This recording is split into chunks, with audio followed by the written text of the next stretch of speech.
প্রিয় শিক্ষার্থী বন্ধুরা, আজকে আরও কিছু প্রশ্ন নেব, যেটা হচ্ছে শূন্যস্থান পূরণ করো।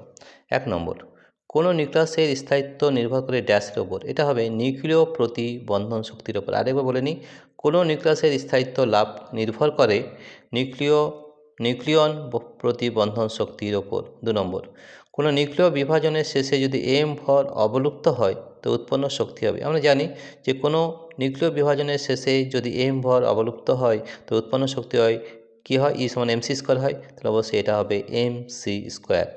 বিক্রিয়াটি সম্পূর্ণ করো। U 92 235 N01 uranium 92 236।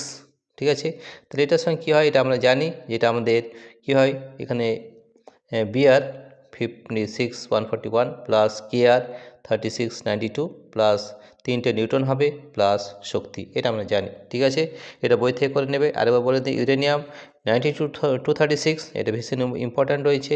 তাহলে আমাদের বিআর হবে 56 141 প্লাস কেআর 3692 প্লাস 3টে নিউটন প্লাস শক্তি। 4 নম্বর, বিভাজন প্রক্রিয়ায় নিউটনকে শোষণ করে। আমরা জানি সেখানে কিন্তু ক্যাডমিয়াম থাকে, তাহলে বিভাজন প্রক্রিয়ায় নিউটনকে শোষণ করে ক্যাডমিয়াম।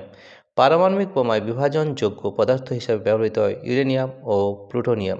পারমাণবিক বোমায় বিভাজনযোগ্য পদার্থ হিসাবে ব্যবহৃত হয় প্লুটোনিয়াম ও ইউরেনিয়াম। 2011 সালে জাপানের ড্যাশ শহরে নিউক্লিয়ার রিঅ্যাক্টরে বিস্ফোরণ ঘটে। আমরা জানি যে 2011 সালে জাপানের ফুকুশিমা শহরে নিউক্লিয়ার রিঅ্যাক্টর বিস্ফোরণ ঘটে। সূর্যে বা অন্যান্য ক্ষেত্রে সংঘটিত তাপ নিউক্লিয় সংযোজনের জ্বালানি হলো হাইড্রোজেন। আমরা জানি সূর্যের মধ্যে হাইড্রোজেন থাকে, সেখান থেকেই কিন্তু নিউক্লিয় বিভাজন হয়। তাহলে সূর্যে বা অন্যান্য ক্ষেত্রে সংঘটিত তাপ নিউক্লিয় সংযোজনের জ্বালানি হলো হাইড্রোজেন।